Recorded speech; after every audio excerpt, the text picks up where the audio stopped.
성도 여러분 안녕하십니까? 2025년 9월 10일 수요 새벽 말씀 함께 나누겠습니다. 함께 나누실 하나님 말씀은 스바냐 1장 1절에서 13절까지입니다. 스바냐서는 남유다 16대 왕인 요시야 시대에 선지자 스바냐를 통해 주신 하나님의 심판과 구원의 말씀입니다. 본문을 통해서 성도는 혼합주의 신앙을 회개해야 함과 회개를 통해 임박한 심판을 피해야 함에 대해서 묵상하겠습니다. 첫째 묵상할 내용은 혼합주의 신앙을 회개해야 한다는 것입니다. 본문 1절에 보시면 아몬의 아들 유다왕 요시야의 시대에 스바냐에게 임한 여호와의 말씀이라. 스바냐는 히스기야의 현손이요 아마리아의 증손이요 그다리아의 손자요 구시의 아들이었더라 하였습니다. 여기 보시면 스바냐 선지자는 유다왕 요시야 시대에 하나님의 말씀을 받았다고 하였습니다. 하나님은 왜 요시야 왕 때에 스바냐 선지자에게 말씀을 주신 것이겠습니까? 그것은 요시야 왕이 행한 종교개혁을 통해 그 이유를 발견할 수 있습니다.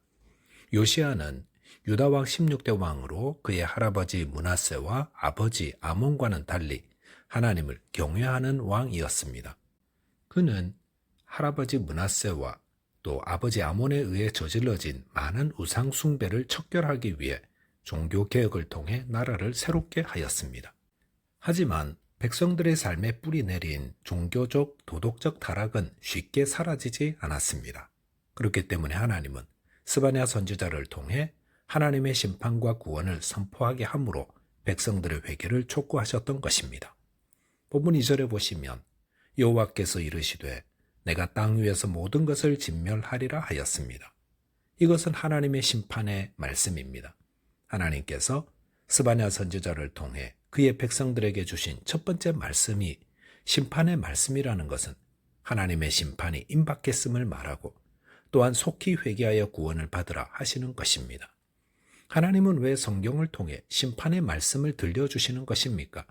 왜 성경에는 천국과 사랑, 평화 이런 내용만 기록하지 않고 지옥에 대한 말씀과 멸망, 심판의 말씀을 하시는 것입니까? 그것은 심판이 있음을 알아 돌이켜 구원받게 하려 하시는 것입니다. 죄의 삭은 사망이며 죽음 이후에는 심판이 있습니다. 이것을 알고 회개하며 구원을 받으라고 심판의 말씀을 하시는 것입니다. 본문 3절에 보시면 내가 사람과 짐승을 진멸하고 공중의 새와 바다의 고기와 거치게 하는 것과 악인들을 아울러 진멸할 것이라. 내가 사람을 땅 위에서 멸절하리라. 나 여호와의 말이니라 하였습니다. 여기 보시면 하나님의 심판은 국지적인 것이 아니라 땅 위에서 모든 것을 진멸하는 전 세계적 심판임을 알 수 있습니다.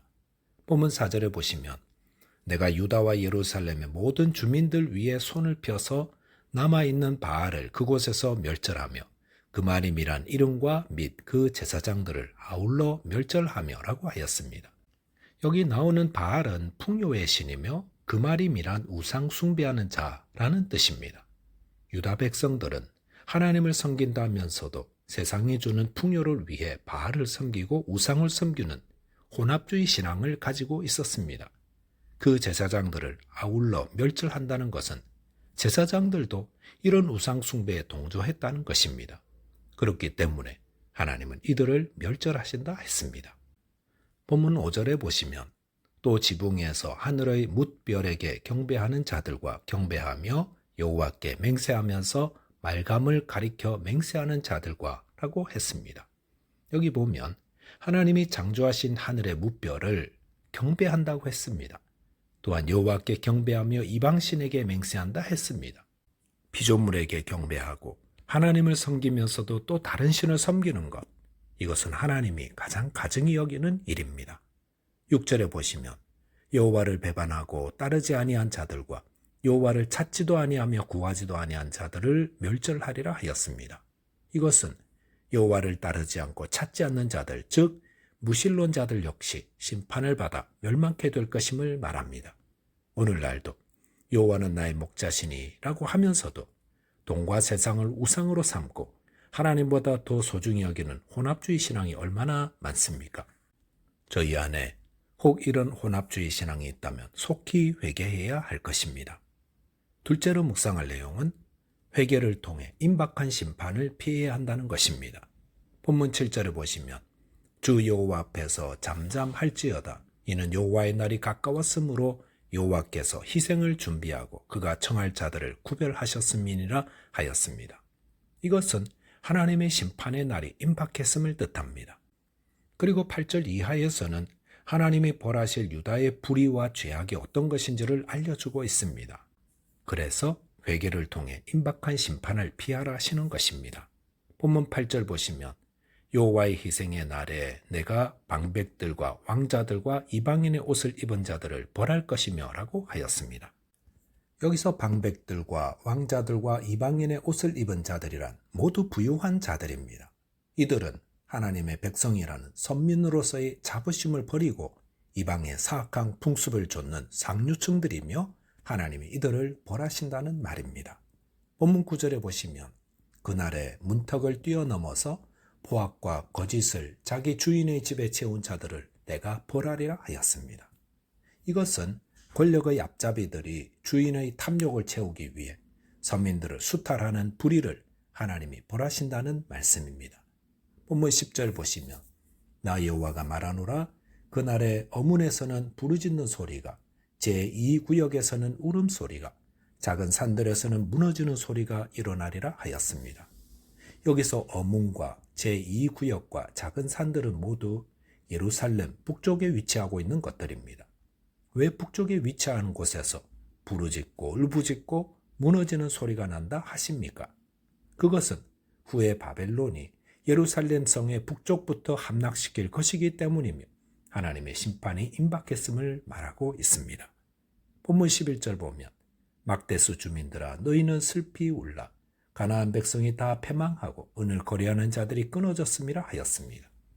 여기서 막대수 주민들이란 예루살렘 상업지구에 거주하는 자들로서 이윤을 위해서는 물불을 가리지 않는 자들을 의미합니다. 또한 가나안 백성들은 NIV 성경에서는 상인이라고 번역하였습니다.